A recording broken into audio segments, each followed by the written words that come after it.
Merci beaucoup.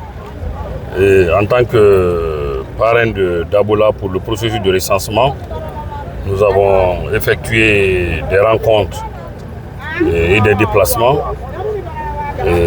À Dabola, on a fait Dogomé, on a fait Alpha Moussaya, on a fait Kankamaya, Biskrima et aujourd'hui la commune urbaine de Dabola. Pour expliquer aux populations, aux citoyens, l'importance de ce recensement qui n'est pas seulement à but électoral, mais qui a un but de développement, comme souhaité par le président de la République. C'est pour cela que le recensement de la population, la tranche d'âge, c'est à partir de 10 ans. Pour pouvoir connaître la totalité de la population guinéenne, ce qui permet de bâtir un programme de développement, de rendre concret ce programme de développement, qui est le programme Simandou 2040, qui est un programme pour les 15 prochaines années de la Guinée, qui permet de lancer la marche en avant de ce pays, pour que ce pays potentiellement riche, mais pauvre, pour qu'on inverse la courbe, qu'il soit un pays riche. Et pour qu'il soit un pays riche, il est extrêmement important que chaque citoyen s'identifie, qu'il ait un numéro identifiant unique. Comme ça se fait dans le monde entier, on naît avec un numéro et on meurt avec ce numéro. C'est ce numéro qui nous accompagne pour la scolarité, c'est le numéro qui nous accompagne pour les prises en charge médicales, pour les questions de santé, c'est ce numéro qui nous accompagne pendant notre retraite, c'est ce numéro qui nous accompagne pour faire des pièces d'identité, pour faire même des permis de conduire.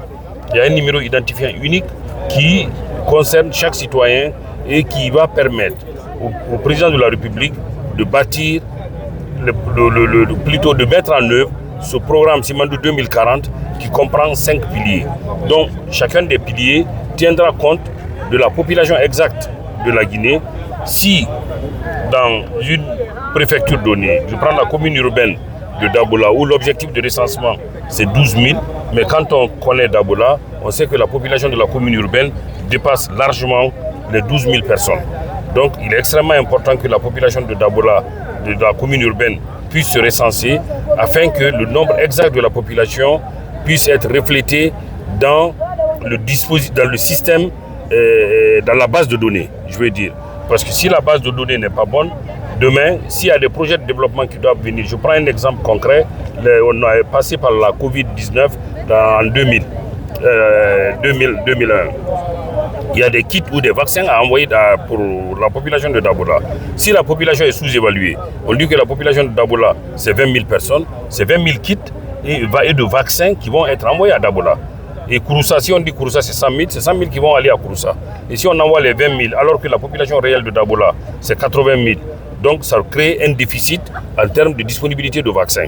Donc ce n'est pas qu'à but électoral, c'est à but de développement pour pouvoir planifier le développement de la Guinée.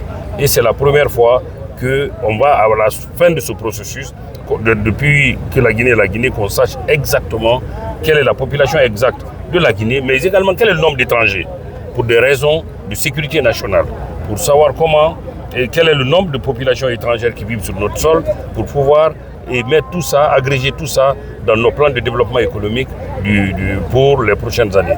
Je vous remercie. Aussi, pendant ce processus, on a donné la parole aux représentants des collectivités locales, aux représentants, aux populations, pour savoir c'est quoi les difficultés auxquelles elles sont confrontées pour pouvoir se recenser.